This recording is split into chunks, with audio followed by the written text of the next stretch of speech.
The urgency to get votes in isn't just coming from the post office. The Wisconsin Elections Commission wants to make sure that you're ready. Christina Laurie talked to Wisconsin's top election official to get your last-minute questions answered. A record-breaking number of people have already cast their ballots. And since early voting started months ago, one question that's come up is, can you change your vote? State law says that if you've returned your absentee ballot, so if you sent it back in the mail, if it's been received or returned to your clerk, that you may not vote a in-person ballot at the polls on election day. There were opportunities to cancel your ballot, but not this close to the election.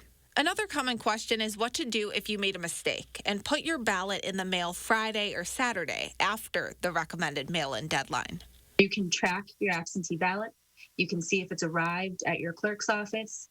You can check your voter registration. You can find your polling place. All of that can be done at myvote.wi.gov, the state's official website. But if on election day you still see your ballot is in transit, there's nothing you can do. Even if it's on its way, there is no way you can cancel it. Those local election officials are trained in contingency planning and are able to engage law enforcement when that's appropriate. And that brings us to our final question. How should you deal with voter intimidation? Wisconsin is on the list of 5 states that could see issues with militia members intimidating voters at polling sites tomorrow. I think it's important to note that there's no information to lead us to believe that there will be any specific threats against polling sites. And I think that, Wisconsin voters should really feel confident if they choose to cast their ballot at the polls on election day. If you do feel intimidated, tell a poll worker.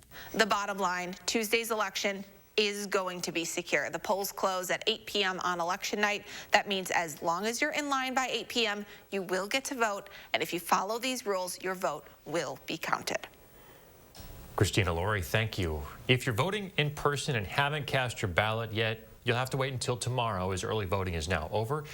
And if you still need to send in your absentee ballot, do not mail it. It is too late. Instead, go to your local clerk's office and drop it off, or go to a drop-off box to get your ballot in on time and to make sure it's counted.